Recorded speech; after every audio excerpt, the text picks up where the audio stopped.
Okay. Therapy dudes, take away your stress, put you in a good mood. If you had them over, they would eat up all your food. It's time for therapy dudes. Welcome back, everyone, to another episode of Therapy Dudes. I am Andre, and this is Dan Fox, and we are the Therapy Dudes. We are sponsored by Boulder Psychological Services. Go to boulderpsychologicalservices.com for all your therapy needs. You know what? I always get caught up on that, Dan. Ever since you messed that one up, what did you say? All your therapy nudes? You have to bring that up. I have to. I'm sorry. I'm so. It's just I'm always afraid of saying it I because really, really hope that in today's episode you misspeak Oh and God. get the words garbled in a So way you that can use it against just me. outdoes my unfortunate therapy nudes comment. Oh It was a God. combination of needs and news, right? And That's what it was. Yeah, news dudes, and right? There was needs too many and things all at dudes. once going on in my head. It's all right. It's okay. So I'm sorry for starting off with like attacking you. So No, we'll you're take that not. back. No, you're Okay. not. I, All I, right. I do not accept your apology. That's fine. But it's fine. I'll just have to move on like the person I was going to talk about today. With Very all right. exciting So let's segue. Yes. yeah. So today, I work with a lot of couples. Dan, you work with a lot of couples. We work with individuals who talk to us about their relationships.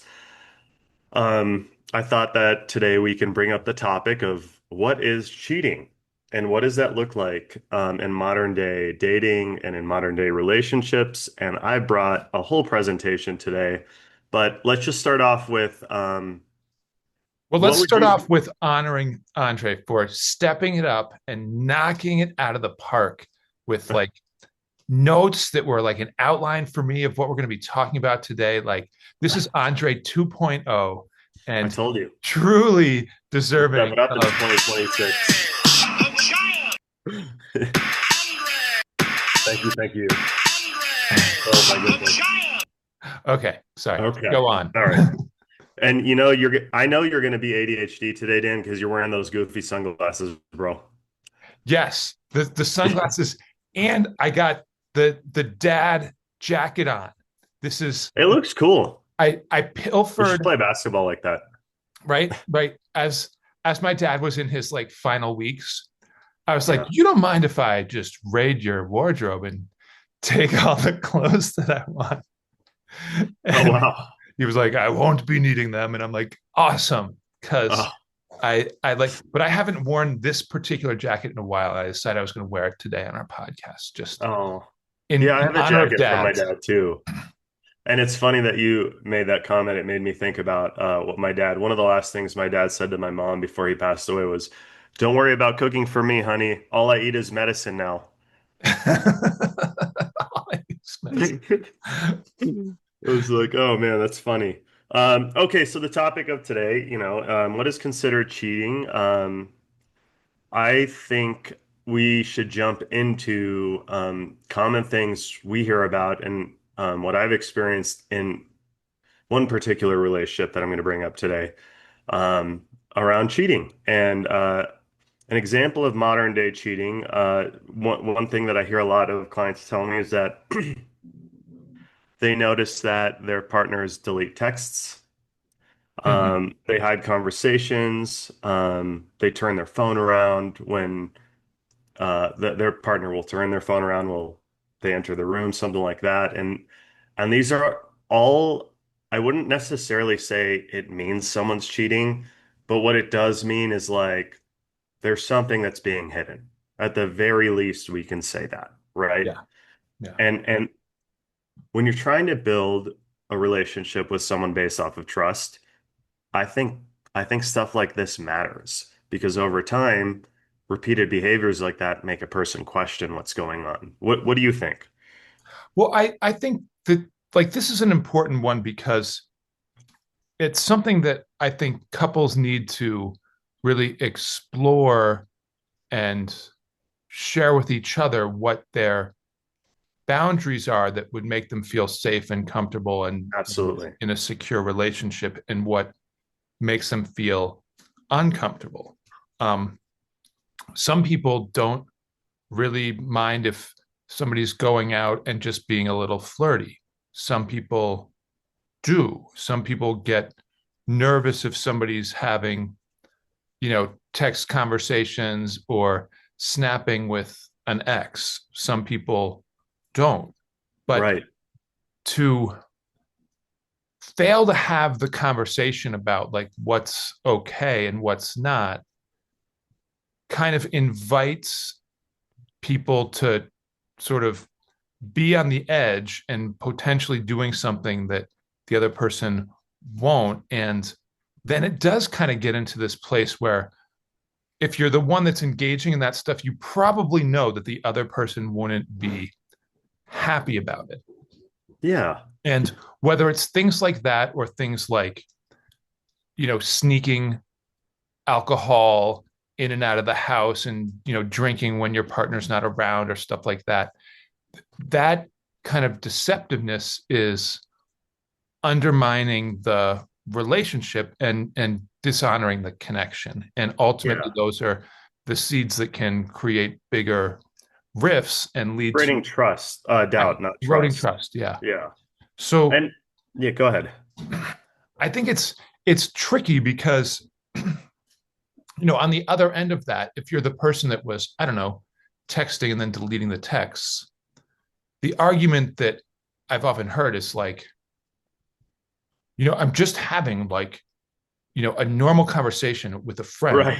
She freaks out so much about it that in order to keep from just getting into this like abusive argument, like I need to protect myself. And I'm not doing anything wrong. It's just that she Yeah, I've freaks, heard this one a lot. right? So Yeah. I need to like, just be able to live my life. Otherwise, I'm going to be smothered and I'm not Right. doing anything that's actually cheating.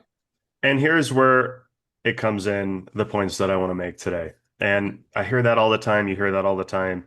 It's funny how the person will say like this abusive argument or they're insecure or something like that. Um, when in reality, like I don't think it's that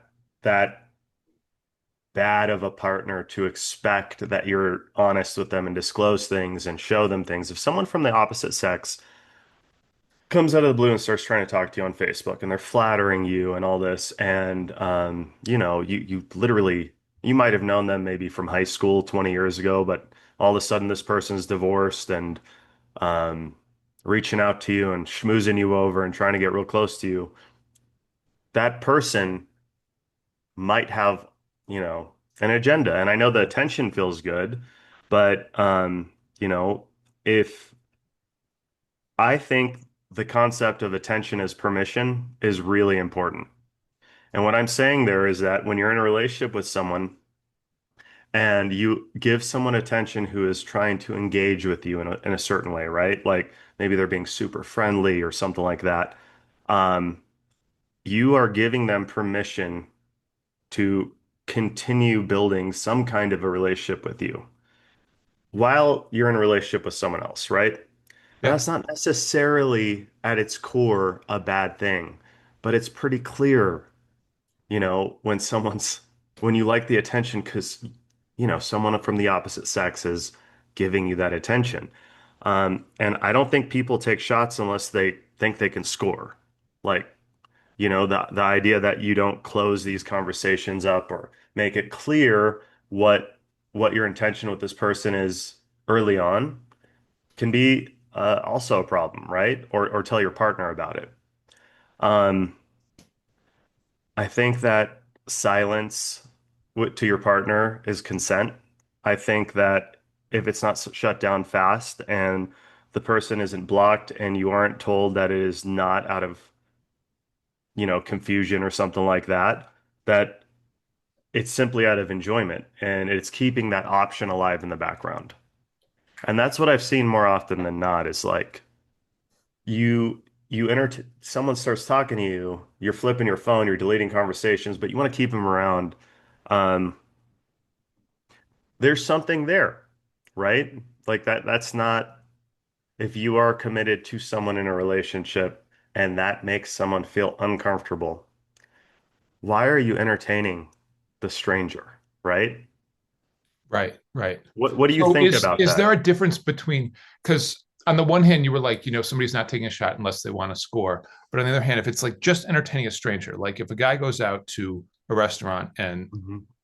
just tries to like flirt with the waitress, knowing that the waitress is, in a position where they're dependent on tip money that, usually influences their willingness to be flirted with and to flirt back, right? So that's like, I don't think that fits the category of they're actually trying to like open up the possibility that there's going to be a hookup down the road with this person. I think it's just this like Well, that's having the different, right? That fantasy and getting a little bit of a rush and just right. like feeling affirmation as, the person that's like, you know, initiating it, that like, oh wow, like, I still got it, or like she likes me, or he's into me, and just to like, Sure, but they could both be single, and that's not cheating necessarily, right, right? right, Like, if he was doing that and he was partnered to a waitress, like, I would argue that is cheating. That is opening the door to someone in a flirtatious way, right? Um, I don't think it's appropriate if you're in a monogamous, long-term committed relationship and you have goals of marriage and living together and kids and all that. I don't think it's appropriate to do things like that. right, right. That's kind of what I'm talking about is when you're already in a, this is for people who are already in a relationship, right? Yeah, yeah. Okay, fair. Yeah. And I do think And that, I think how people define cheating is, they may be like, well, unless I'm physical, I'm not yeah, cheating. just about everything else is fair. Right, just what everything else is fair. Yeah. But right, it's whatever that, area is in between flirting and actually like doing something physical is dishonoring the relationship. It is at its Because core. if your partner was there You know how it would make doing them it, feel. Yeah, right, they'd be like, what are you exactly. doing if you were doing something like that? So My the second segment to today's podcast is I'm going to be sharing a story where this all becomes really clear. And I'm just going to keep talking about my points of what I feel cheating is in modern day monogamous relationships. And then, we can go from there and you can tell me if you agree or disagree or have a other side to it or whatever. But I think well, hiding all I'm conversation. interested in now is the story of when you got cheated on. So I, Oh, I can't Jesus. I Okay. can't think about anything else now. You like left this teaser out there that's You so know, it, okay, well I'm sorry. Let's get through this so I could get you guys to the really okay. interesting Yes, part. no, no, no. We want to Okay. actually like get into the And this actual. is a relationship I had in the past that I'm going to be talking about in the next segment. But I think hiding conversations is emotional cheating, deleting the messages, muting the conversations, turning the screen facing down every time their partner enters the room. People don't hide nothing, they hide what they know will expose them. Yeah. And I think that that's key to this. And when the person who is hiding things starts to defend the person that is contacting them over respecting how it makes you feel, that's a clear sign of someone that's not interested in protecting the relationship. So if they say things like, it's not a big deal, or you're being insecure, you're overreacting, that is not reassurance. That is a form of protection. They are protecting the connection we have with the person they are keeping themselves open to, not the relationship they have with you.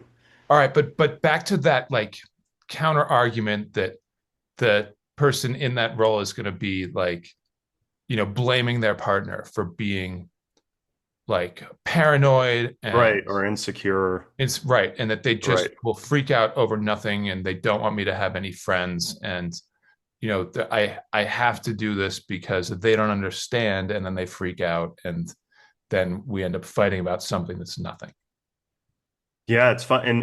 In my case, the person that did this to me, she was actually, you were there one time when she had a jealous spat and you had to intervene. And we'll talk about that in the next session. But yeah, she was very jealous and I wasn't allowed to hang out with anyone. I couldn't even look at another woman without being accused of sleeping with her through my eyes.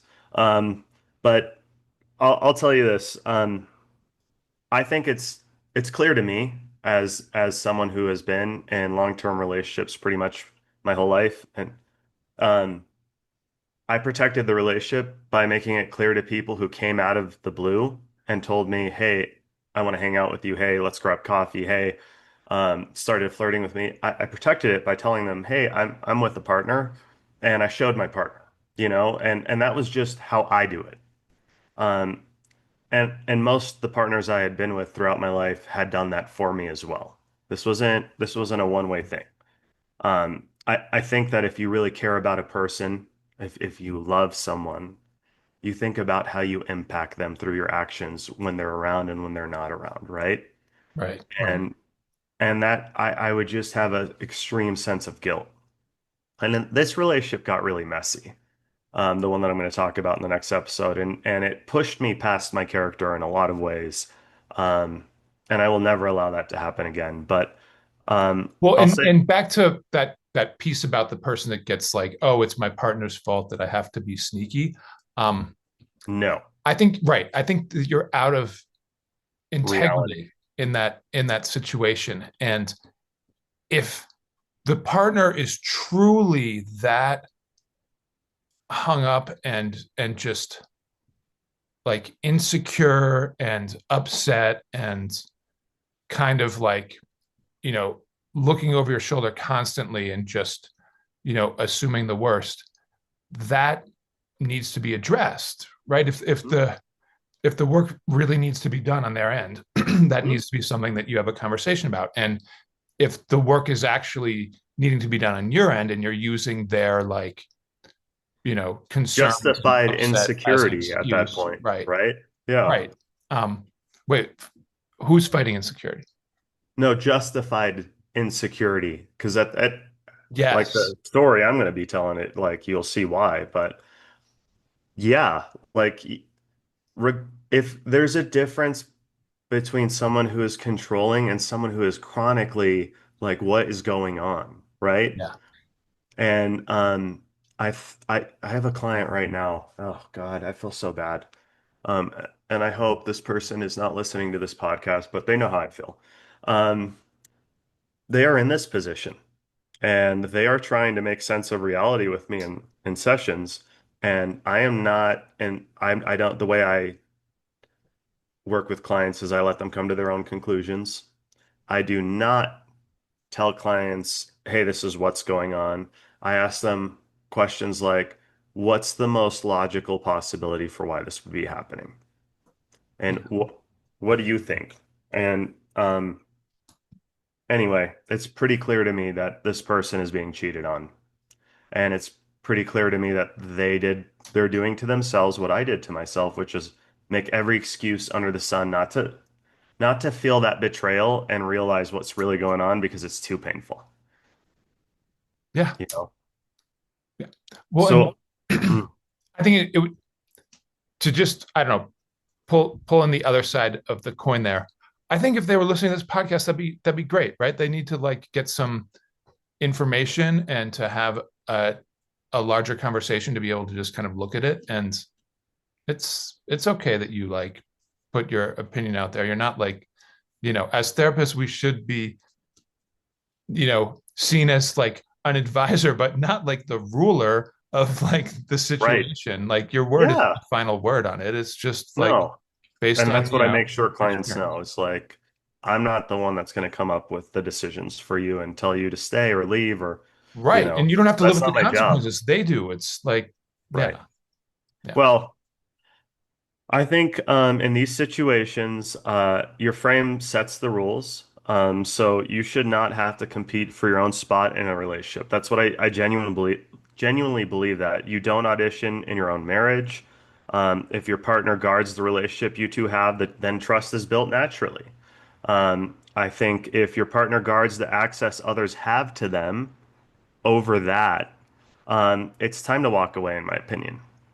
And the reason I feel so strongly about that is because what they're showing you is that other people, they matter more than the relationship you have with them. Like it's strange. It could be strangers. It could be this random guy that pops up on, or random girl that pops up on your partner's social media from 20 years ago saying all the right things, and all of a sudden, well, you're in competition with someone, and why? Like, why is that a situation you would want to be in?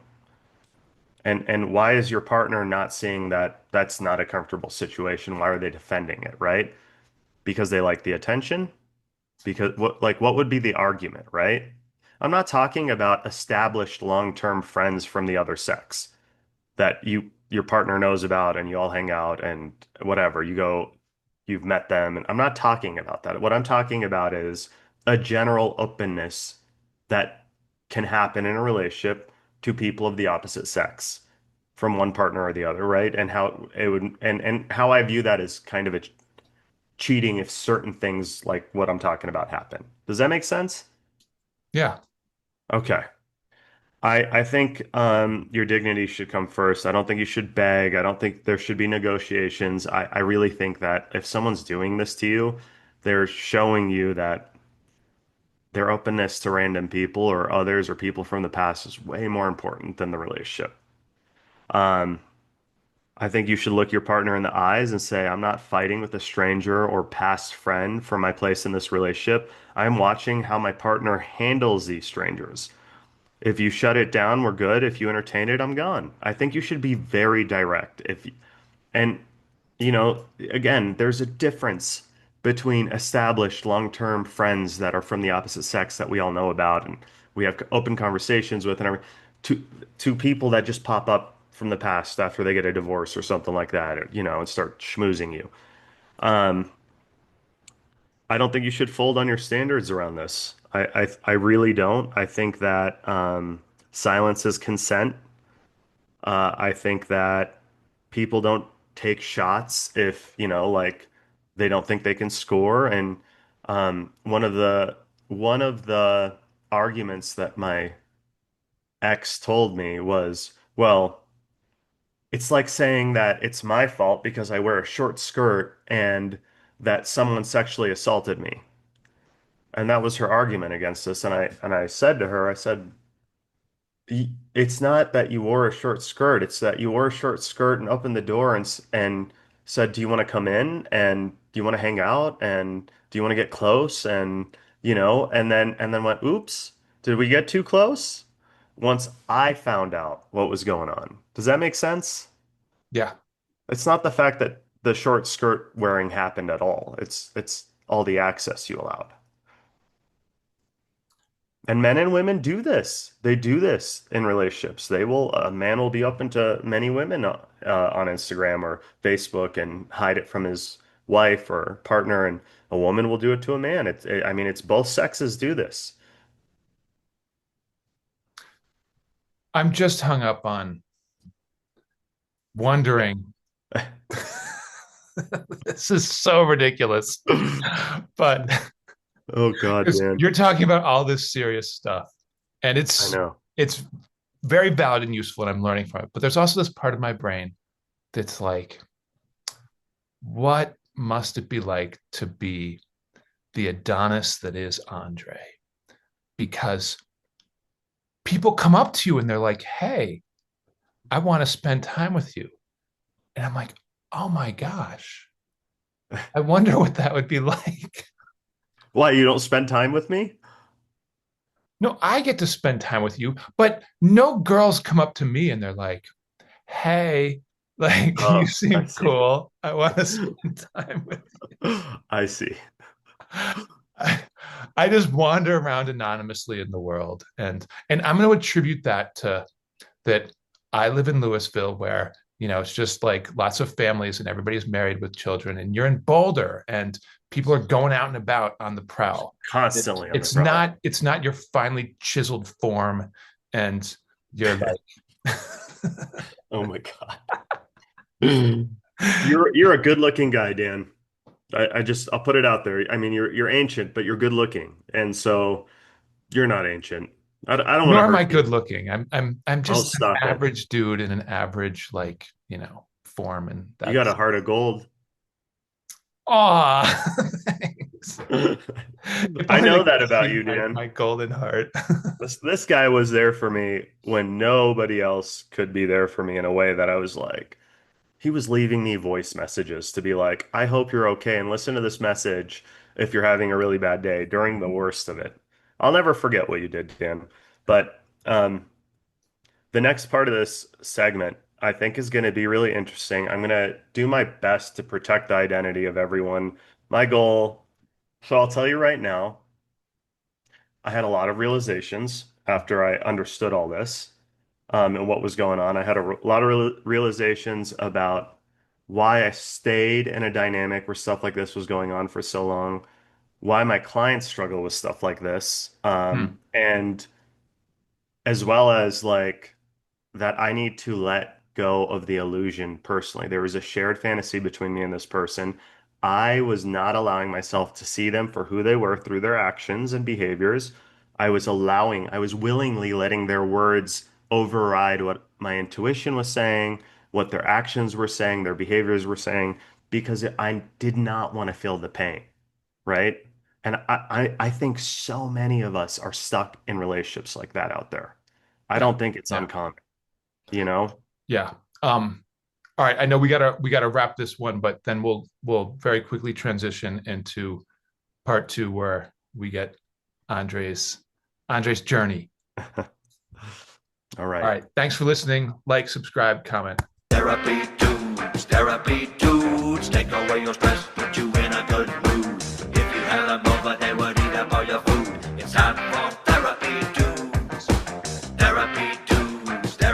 dudes, take away your stress, put you in a good mood. Listen to them anytime you're coming